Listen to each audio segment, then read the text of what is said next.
Good evening, and welcome to Penguin Classics Adopted for Radio. I'm your host, Gregory Hill. Tonight's selection, the Charles Dickens classic, David Copperfield. Our story begins... Is this Dekopi Overpar a space penguin from the planet Naboo? No, he is not any sort of penguin. Penguin Classics is merely... Who are you, anyway? Tell us more about Dekopi Overpar in his space cantina on the ice planet Hoth. Let me begin again. David Copperfield is born in Blunderstone, near Great Yarmouth, 6 months after the death of his father. He only thinks his father is dead. In truth, his pa has become Darth Chuzzlewit, a Sith Lord with great powers of the Force. That is not at all the case. David is sent to a boarding school called Salem House, where he develops an impassioned admiration for a boy who is both noble and corruptible. His name is... Han Solo! No, Steerforth. Steerforth Mothma, the Grand Moff Mutter of the Imperial Tark. I knew it!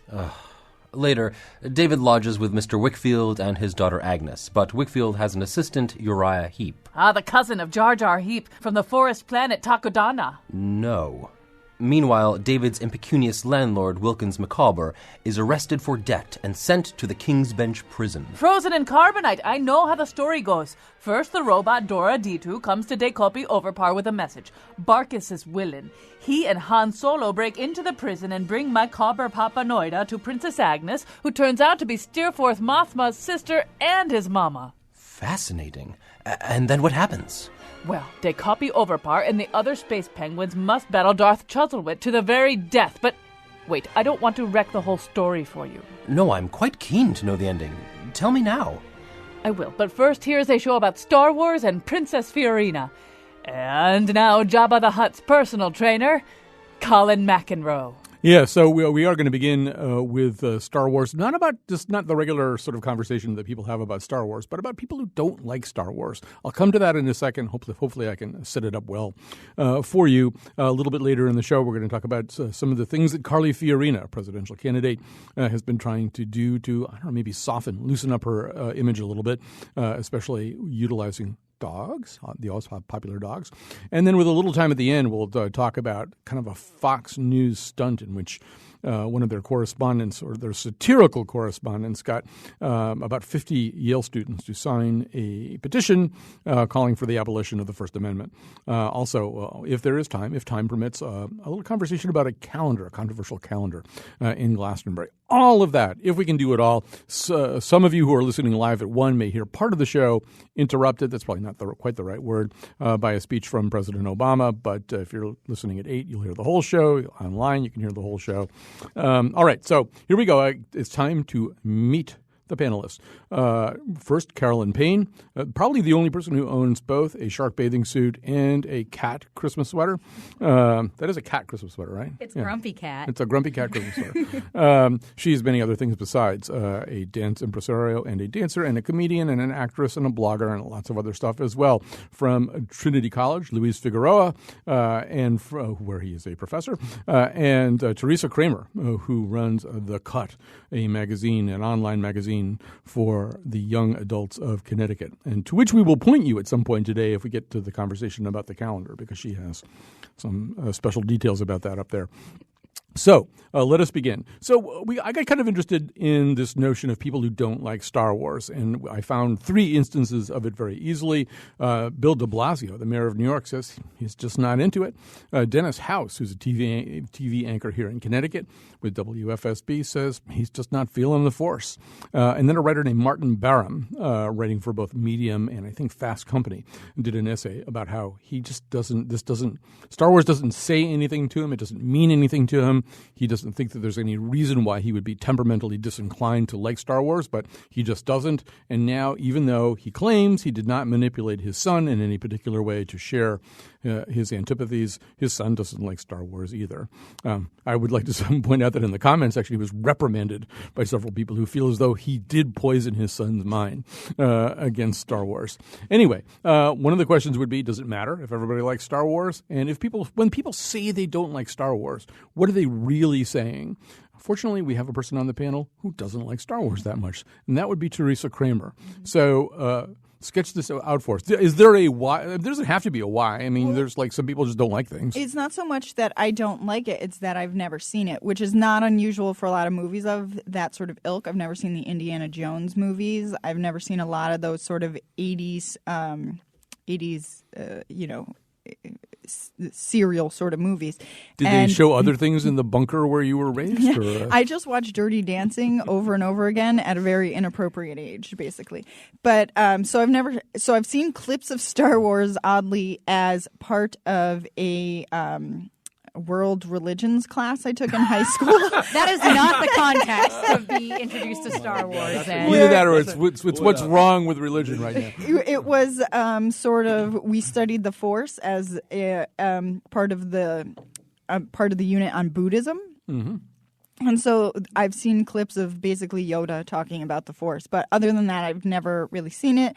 And it's not that I wouldn't sit down and see it. I just don't really care. I love the Lord of the Rings movies, so I'm like on that part of the nerd spectrum, and I would watch those 1,000 times over, but I've just never gotten into Star Wars. So you don't fall into that category. And I do know people who say, I just don't watch things that are make-believe, that are not real, that can't be real. I mean, we could talk about later about whether that makes any sense. But, Luis, one argument for this is that, that every civilization needs some kind of intrinsic fully permeating culture, that the Greeks living in 300 BC, they knew all the same myths, and that almost anybody in Europe in the 15th century knew the story of Jacob and Esau because everybody knew the Bible, because so you could have a conversation in which you used analogies and points of reference and stuff like that, and everybody would know what you're talking about. And that with the falling away of all that, and with world religion classes in which instead of the Bible People talk about Star Wars. I mean, one argument, is there any argument from the point of view of a cultural historian, is there any argument for the idea that, well, maybe there ought to be something that everybody knows? Yes, but the problem is that depends on the period of time, and the period of time that we're in, besides all the issues of the different forms of communications and so on, is a period of transition. It's a radical transition culturally. In this country, for example, if Star Wars had come out as a series of films in the 1940s or the 1950s, perhaps, maybe the conversation would have been different. Far more people would have been into that. But I think that the cultural heterogeneity of the United States, the fragmentation, in many ways, it's not just simply a matter of age and so on. Or taste, makes it very difficult. This is a topic that we have covered in other occasions when I've been in the news, that we need to kind of like, sometimes it's mentioned in the context, for example, of the political campaign, the presidency, but we need to live our lives more conscious of the fact that we just happen to be people living in a period of a radical transition culturally in this country. So, yes, it would be, is there anything else that would matter for this? I don't know. I would just say, you mean, is there anything else that would sort of really just sort of penetrate every nook and cranny of our collective psyche? Yes, I don't think in terms of content. Necessarily, I'm trying to think about what would be a specific case of content. I think that what makes people feel, I don't know if I could be right on this, but the analogies that you use for civilizations in the past, I think that maybe the equivalent for us is not the content, but the media. The medium through which we exchange our stories. Cluing on us. I think that is what makes us feel that we are part of a larger community. Right? Now, not everyone is on Facebook. Not everyone uses Twitter. Not everyone is looking at all different kinds of videos on YouTube. But a substantial number of people, not only in this country but in the world, participate in those mechanisms of social communication. So I think that that's what, my sense is that's what makes people feel that they are part of something bigger. Regardless of the content that is posted there. I mean, we can analyze the context later. But now, if I could just say, Colin, very quickly, because I don't want to get away to say this, I saw probably you and I are the only ones who saw the first episode of Star Wars when it came out, I imagine, right, 1977. I did not see any other ones at all, right, until I decided one time, like several years ago, to binge watch the entire thing over a weekend. and don't ask me anything about the names of the characters, what happened, because it never really made a big impression on me. So.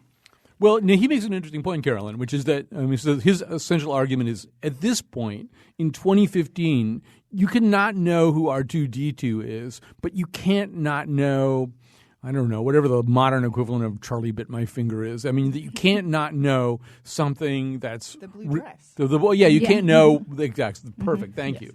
You can't know the whole people are talking about. Yeah, but I feel like even people who haven't seen Star Wars, like you would get the reference of like Luke, I am your father. Oh yeah, it's totally permeated my culture. I've just never actually seen any of it doesn't mean anything to me. You saw the movie. Yes, but it doesn't mean I have no record. The only thing that I remember is, Harrison Ford. That's a big one. It's really crazy I have to me. the only thing I remember is R2-D2 because it was a funny, what makes it, machine. What interests me about but that, though, He's a droid. yeah. Yes, I have. Not a machine. Yeah, no, I mean, whatever. You see, it doesn't mean anything to me. So I will confess that the opening, skit that you had in the show today, I couldn't make head or tails. Well, of no, this. you weren't supposed to be able to make head nor tails of it. Well, I mean, okay, I'm a huge Star Wars fan. I grew up, my brother and I were crazy obsessed with them. We had all the toys, like all of them. And, we had the Millennium Falcon. We had all the play sets. We would just spend hours recreating Star Wars.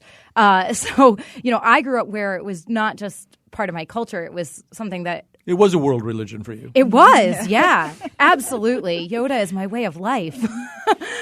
But well, one part of the argument is, and so we are of different generations here, and Carolyn is the baby, and so it's hard. We're for the same age. Yeah. Thank you very much.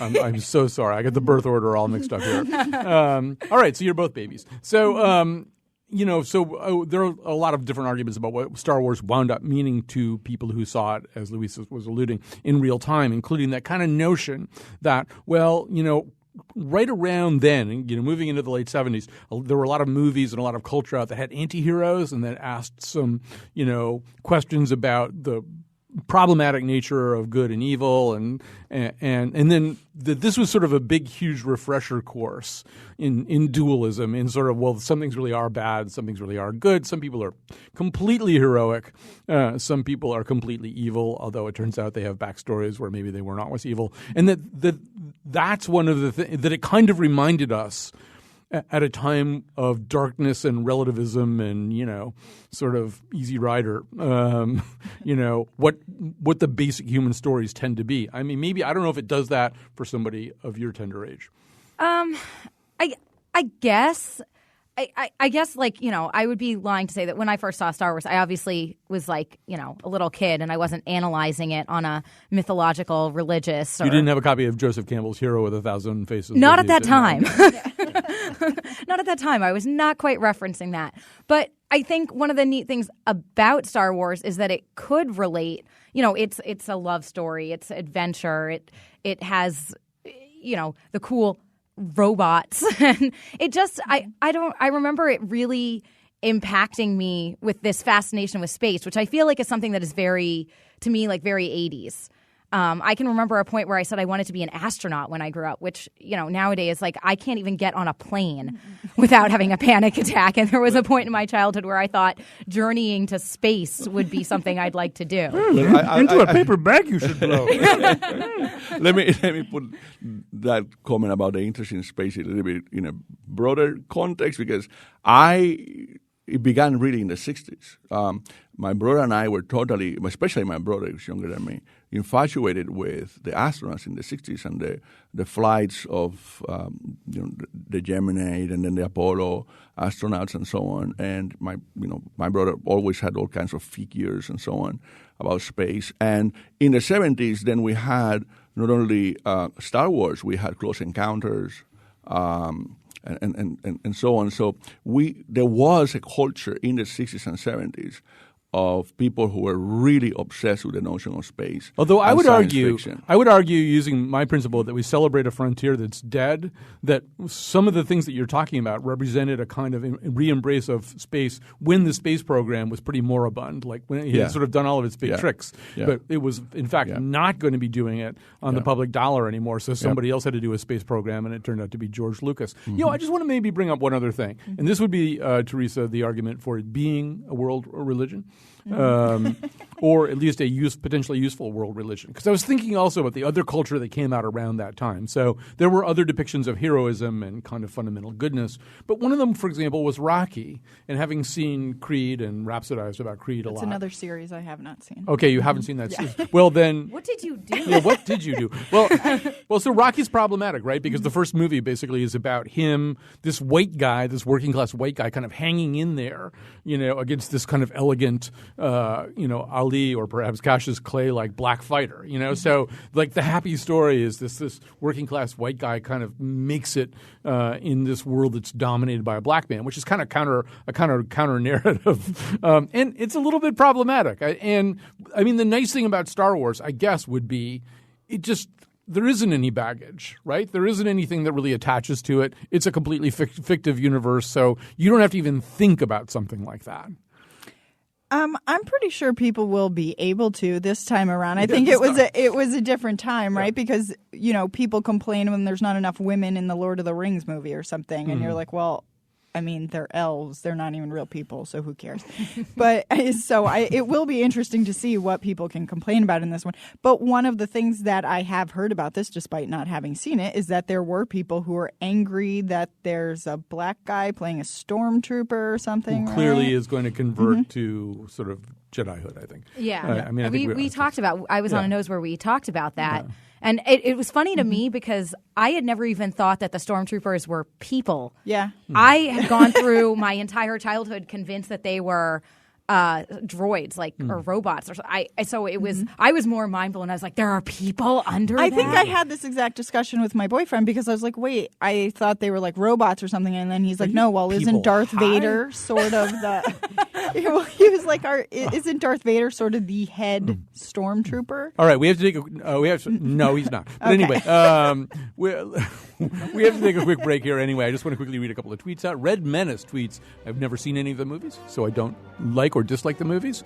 Jeremy tweets, "I love film and Twitter enough to have created a separate Twitter account just for film, but I don't like Star Wars or the cyber hype."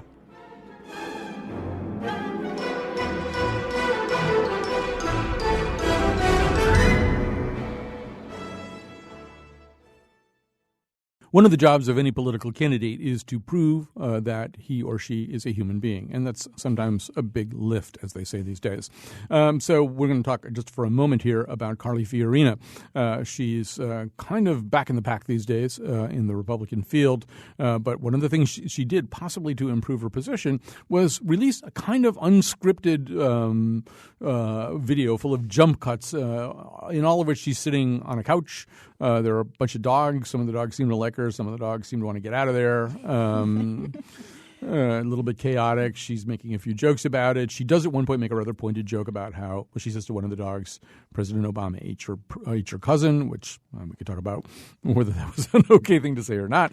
But anyway, it's been touted as sort of her trying to link herself up at least with dogs. At the end, she says some people think I'm Cruella de Vil, but I'm really not.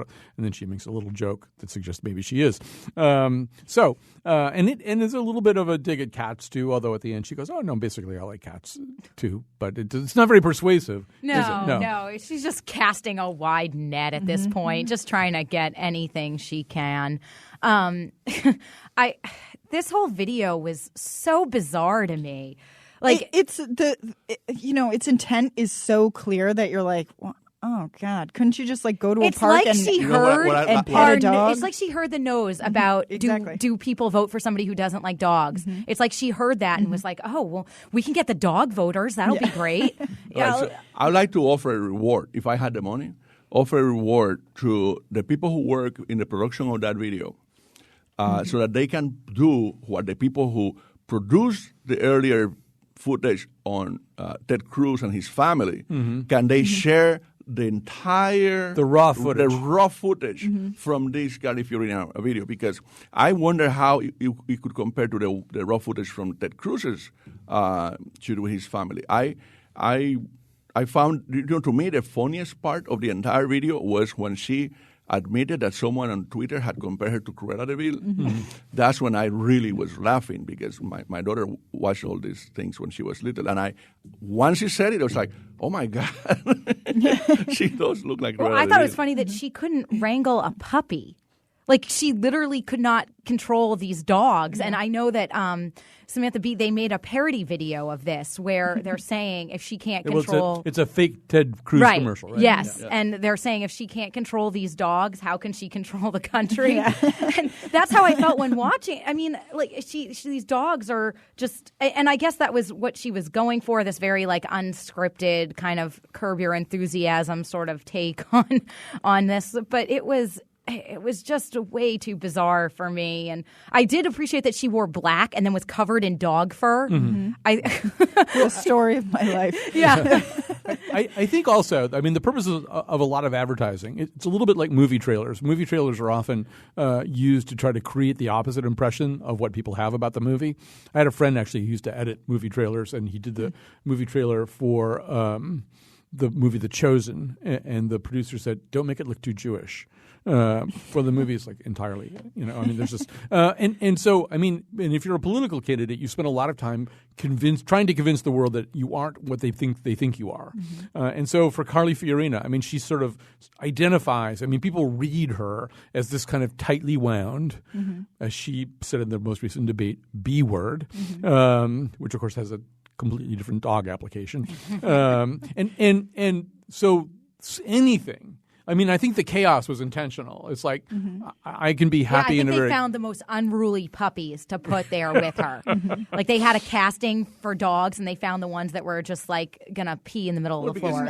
Because the way she comes across in these debates, or in other, but especially the debates which most people have seen her. And earlier in her incarnation as the CEO of Hewlett Packard, is the stern, steeled person that has no compassion for anybody, and who cut the jobs of like 30,000 people with the merger with Compaq and so on. So the idea, I imagine, that they thought would work is to show her as someone who's not really in that much control over situations in her personal life. To contrast that.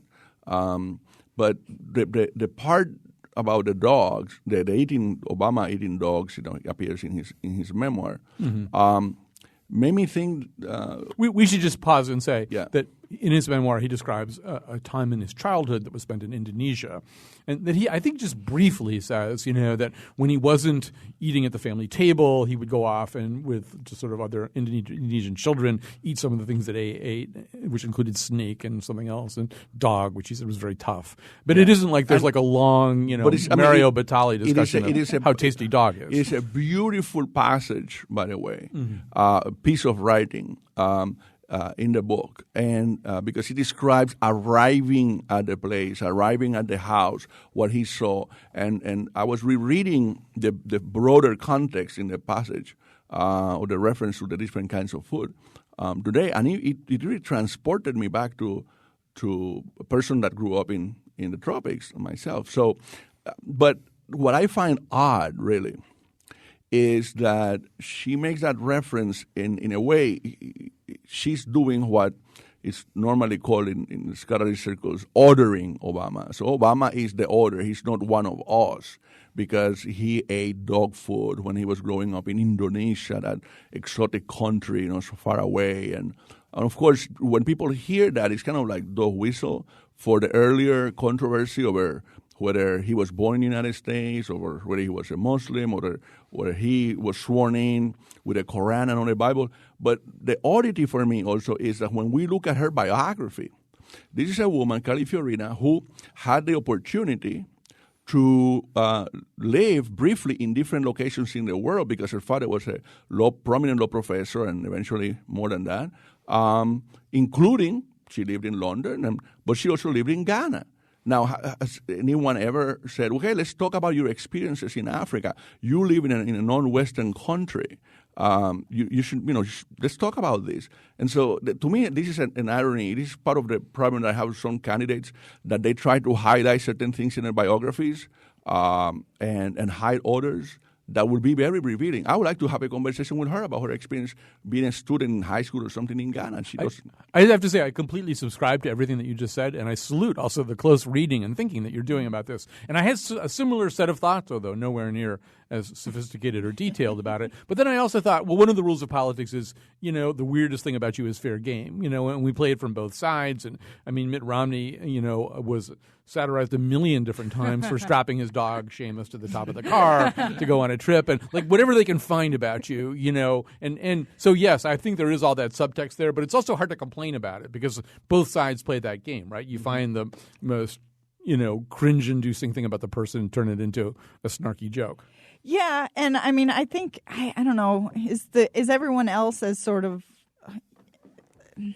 do there's some things that actually say something about someone, like what a child ate while living in a country that he knew nothing about really says nothing about you, but strapping your dog to the hood of your car does sort of say something about you, and so it was actually the top of the car. Yeah, okay, yeah, poor Seamus, he was on top of the SUV or whatever was going on there, but and like. Yeah, I don't know. There are some things that actually say something about you. And what this entire video says about Carly Fiorina is that she's desperate to be looked at. This was trying way too hard. Exactly. It just pressed every button. Like if look, she I could just pet cute puppies. And then if she could just carry around her own dog for like a press event or something, then I'd be like, oh, yeah, that's cute. She loves her dog. But well, there's also, I mean, just sort of back to my point, if somebody's trying to convince you they're nice, that means that people think they're mean. So Ted Cruz and Carly Fiorina basically are both doing the same thing right now, which is any way they can conducting this kind of affability offensive, this charm offensive. See, I'm not mean, I'm not horrible, I'm not estranged from humanity. I mean, Jeb Bush, meanwhile, has to somehow or other convince people he's kind of a firecracker, that he's like higher energy but than she Donald. Still came across as mean to me in this video. Well, what it comes across as like holding a puppy and being like, Obama ate your cousin. Like, don't say that to the dog.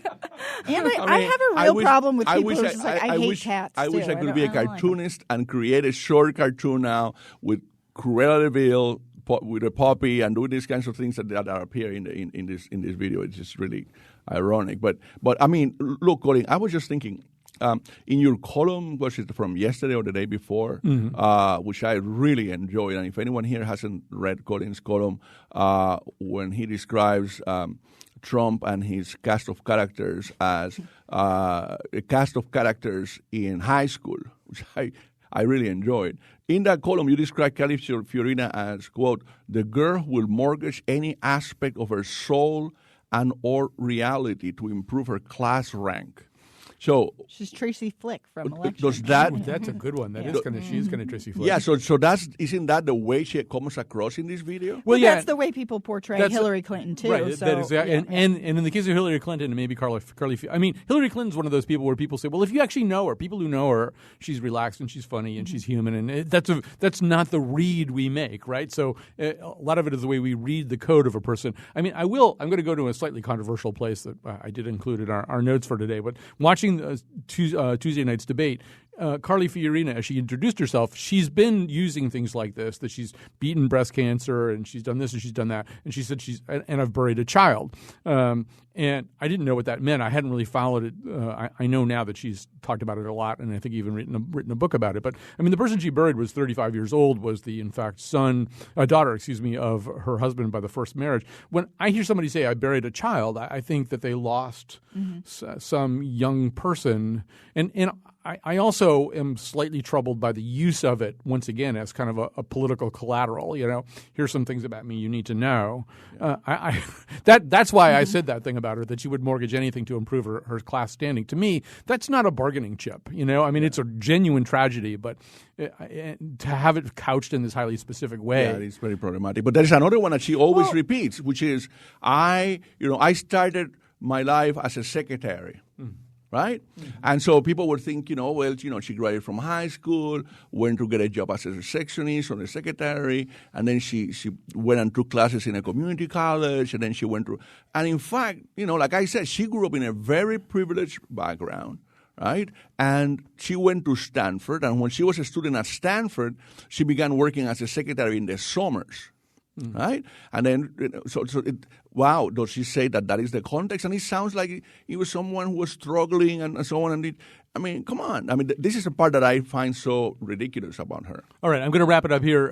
She's polling at 2.3%. It probably doesn't matter anyway, unless she is the running mate, which is a very strong possibility, I suppose. All right, we're going to have more of Luis Figueroa, of Carolyn Payne, of Teresa Kramer. Some of you are going to hear President Obama. But if you're podcasting this or listening to it online or listening to it at 8 o'clock, you'll hear the rest of us. And either way, hang in here. Finally, there's hope from the face that will announce millions of votes. Hello, the name is Carly. Hello, the name is Carly. Hello, the name is Carly. Hello, the name is Carly. Hello, the name is Carly.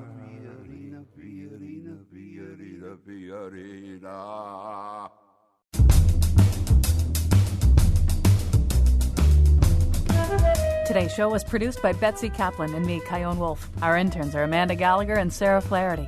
Greg Hill appeared in the intro and tweets for us at WNPR Colin. The part of Bill Curry was played by Mace Windu.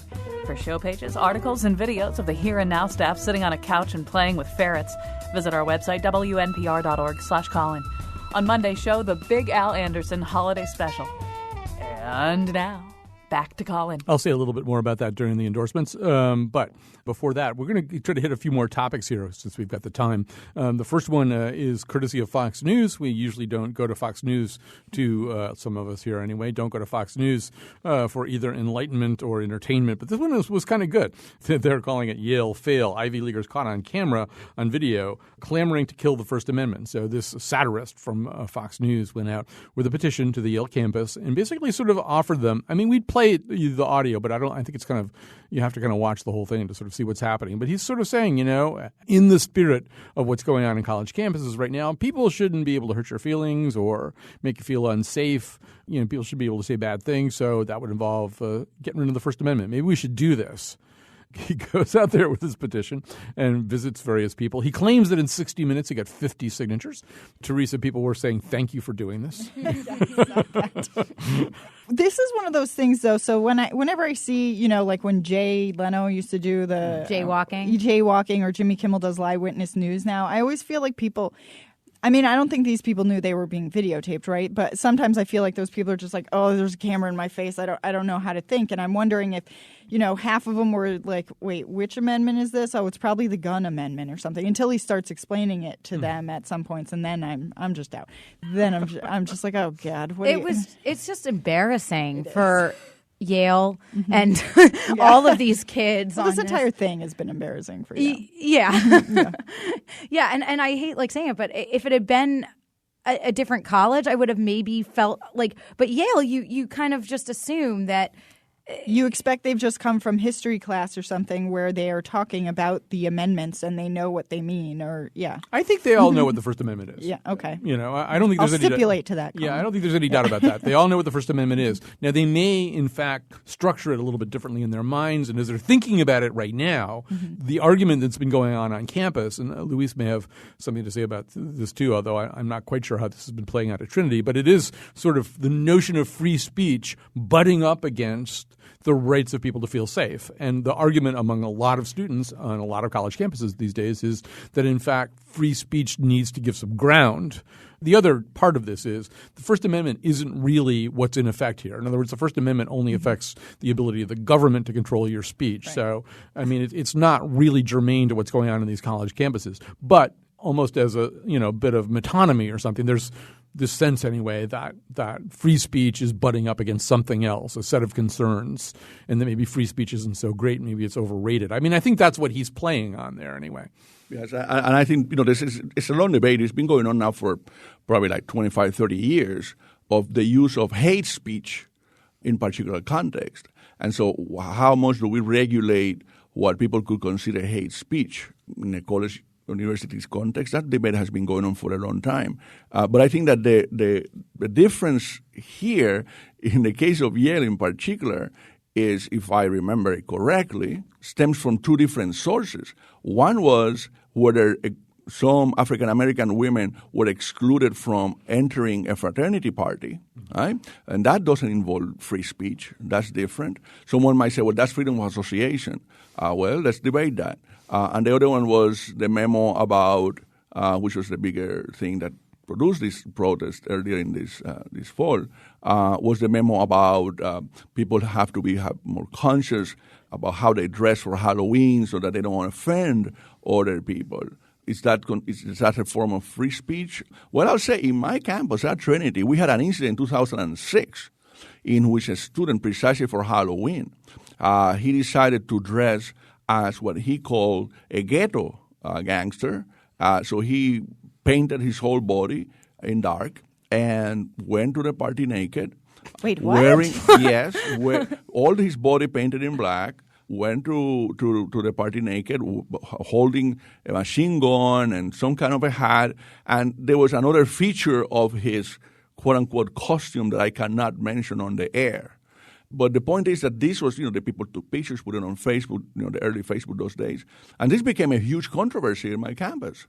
And now, because it was offensive, it was a form of minstrel, was playing on over a century of the minstrelization, if we can call it that, of African Americans. In this context, moving it from the 19th century slave to, in that case, late 21st century inner city person, a stereotype. Right?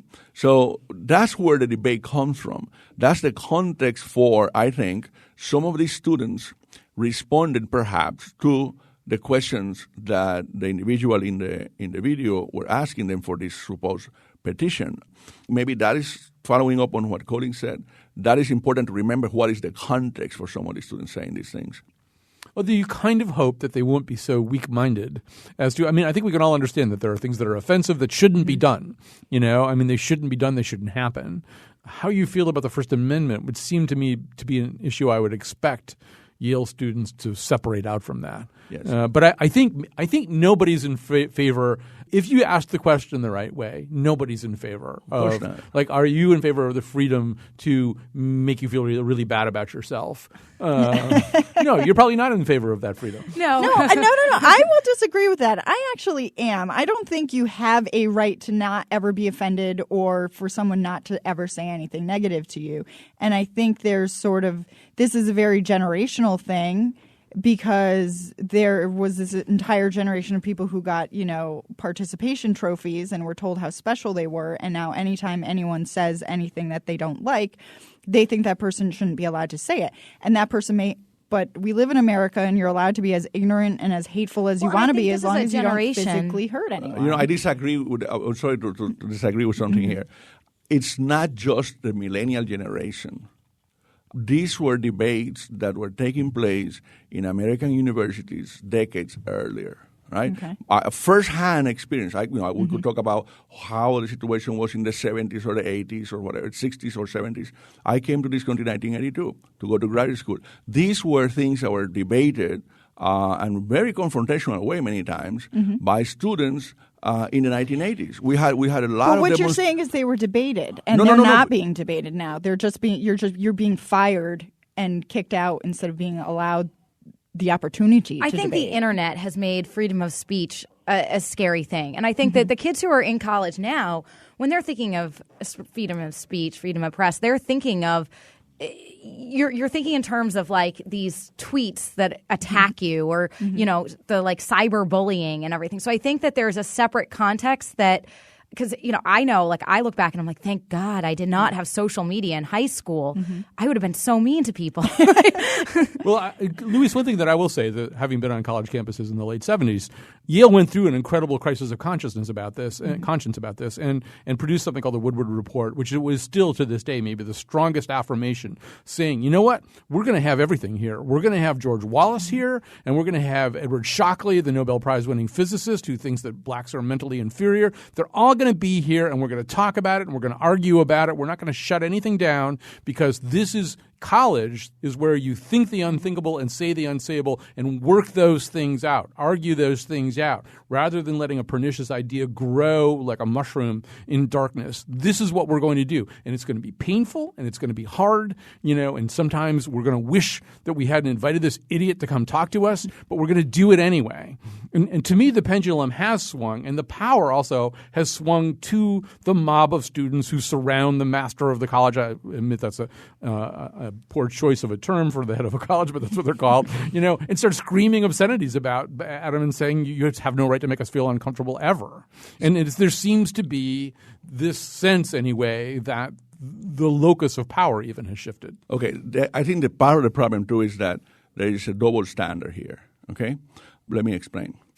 In the last several years, the federal government has pushed forward, and states in some cases, colleges and universities, to be careful with provisions of Title IX, right, which was conceived initially by many people simply by trying to mandate more equivalent level of support for men and women's sports in colleges, but then it has been redefined more broadly, right?